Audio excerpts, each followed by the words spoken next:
And now we begin Found by Margaret Peterson Haddix.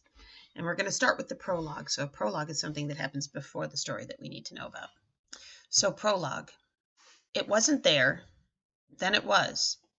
Later, that was how Angela Dupre would describe the airplane, over and over to one investigator after another, until she was told to never speak of it again. But when she first saw the plane that night, she wasn't thinking about mysteries or secrets.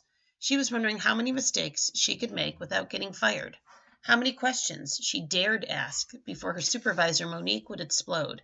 That's it. You're too stupid to work at the SkyTrails Air. Get out of here.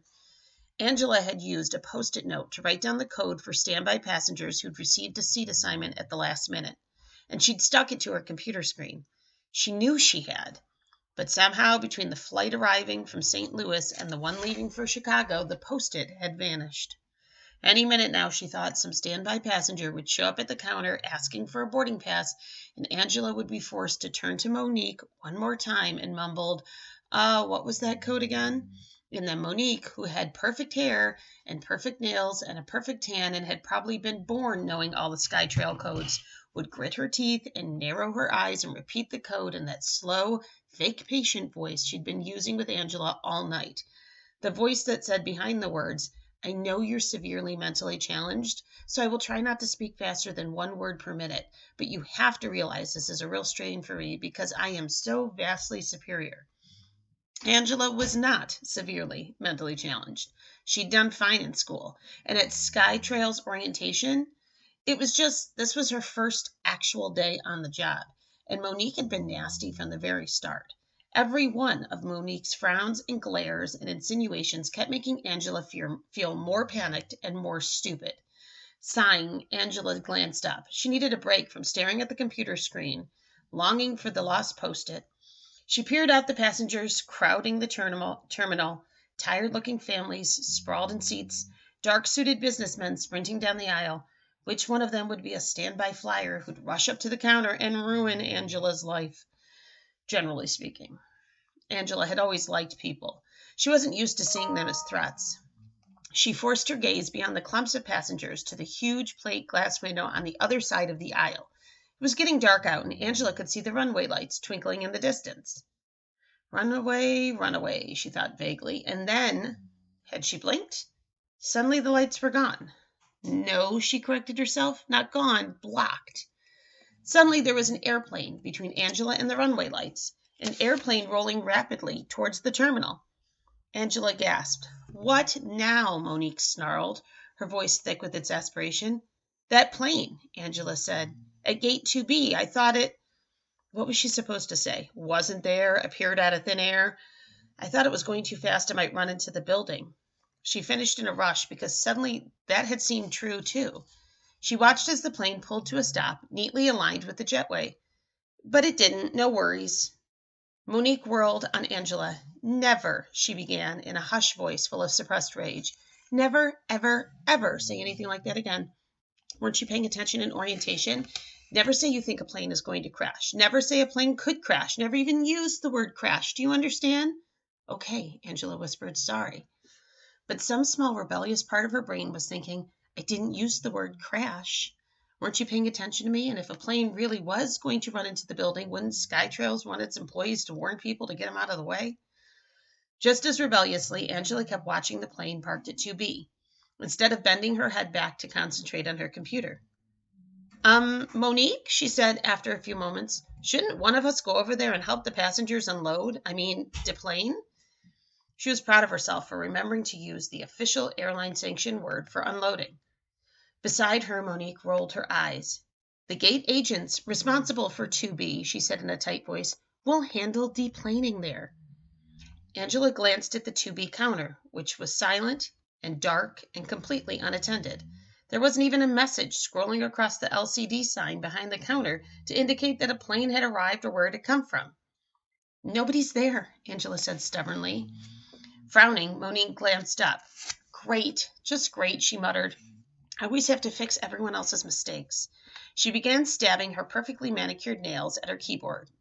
Then she stopped mid-stab. Wait, that can't be right. What is it? Angela asked. Monique was shaking her head. Must be pilot error, she said, grimacing in disgust. Some yahoo pulled up to the wrong gate. There's not supposed to be anyone on that gate until the Cleveland flight at 9:30.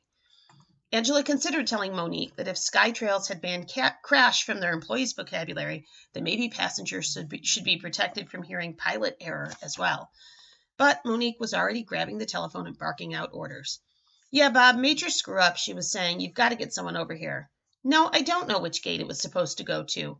How would I know? Do you think I'm clairvoyant? No, I can't see the number on the planes. Don't you know it's dark out? With her free hand, Monique was gesturing frantically at Angela. At least go open the door, she hissed. You mean the door to the jetway? Monique said, pointing. Angela hoped some of the contempt in Monique's face was intended for Bob, not just her. Angela imagined meeting Bob someday, sharing a laugh at Monique's expense. Still dutifully, she walked over to the 2B waiting area and pulled open the door to the hallway that led down the plane. But no one came out. Angela picked a piece of lint off her blue skirt and then stood at attention, her back perfectly straight, just like in the training videos. Maybe she couldn't keep track of standby codes, but she was capable of standing straight. Still, nobody appeared. Angela began to feel foolish, standing so alertly by an open door that no one was using. She bent her head and peeked down the jetway. It was deserted and turned at such an angle that she couldn't see all the way down to the plane to see if anybody had opened the doors to the jet yet. She backed up a little and peered down the window, straight down to the cockpit of the plane. The cockpit was dark, its windows blank, and that struck Angela as odd. She'd been on the job for only 5 hours, and she'd been a little distracted, but she was pretty sure that when a plane lands, the pilots stay in the cockpit for a while filling out paperwork or something. She thought that they at least waited until all the passengers were off before they turned off the lights. Angela peered down the empty jetway once more and went back to Monique. Of course I'm sure there's a plane at the gate. I can see it with my own eyes. Monique was practically screaming into the phone. She shook her head at Angela, and for the first time it was almost in a companionable way, as if to say, at least you know there's a plane there, unlike the other morons I have to deal with. Monique cupped her hand over the receiver and fumed to Angela. The incompetence around here is unbelievable. The control tower says the plane never landed, never showed up on the radar. The SkyTrails dispatcher says we're not missing a plane. Everything that was supposed to land in the past hour pulled up to the right gate, and all the other planes due to arrive within the next hour are accounted for. So how could so many people just lose a plane? Or how could we find it? Angela thought. The whole situation was beginning to seem strange to her. But maybe that was just a function of being new on the job, of having spent so much time concentrating on the computer and being yelled at by Monique. Maybe airports lost and found planes all the time, and that was just one of those things that nobody mentioned in the SkyTrails orientation. Did somebody try to contact the pilot? Angela asked cautiously. Of course, Monique said, but there's no answer. He must be on the wrong frequency. Angela thought of the dark cockpit, the way she hadn't been able to see through the windows. She decided not to mention this. Should I go back and wait? Monique nodded fiercely and went back to yelling into the phone. What do you mean this isn't your responsibility? It's not my responsibility either. Angela was glad to put a wide aisle and 2 waiting areas between herself and Monique again. She went back to the jetway door by gate 2B. The sloped hallway leading down to the plane was still empty, and the colorful travel posters lining the hallways, SkyTrails, your ticket to the world, seemed jarringly bright. Angela stepped into the jetway. I'll just go down far enough to see if the jet door is open, she told herself. It may be a violation of protocol, but Monique won't notice, not when she's busy yelling at everyone else in the airport. At the bend in the camp, Angela looked around the corner. She had a limited view, but she caught a glimpse of a flight attendant's little gallery with neatly stowed drink carts. Obviously, the jet door was standing wide open. She started to turn around, already beginning to debate with herself about whether she should report this information to Monique. And then she heard a whimper? A cry? Angela couldn't exactly identify the sound, but it was enough to pull her down the jetway. New SkyTrails employee saves a passenger on her first day of the job, she thought to herself, imagining the praise and congratulations and maybe the raise she would receive if what she was visualizing was real.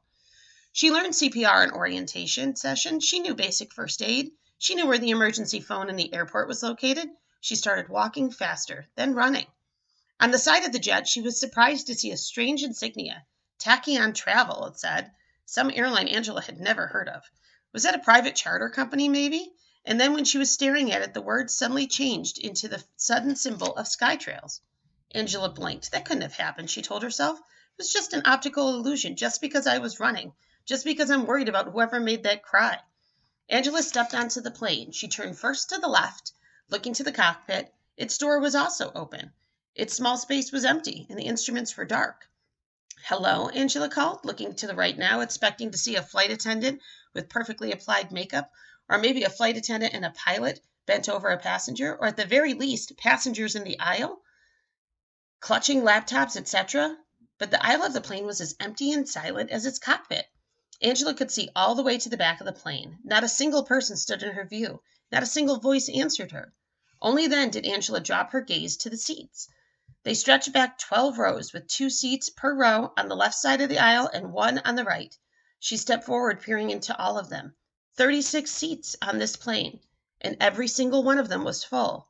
Each seat contained a baby. And we're going to stop there.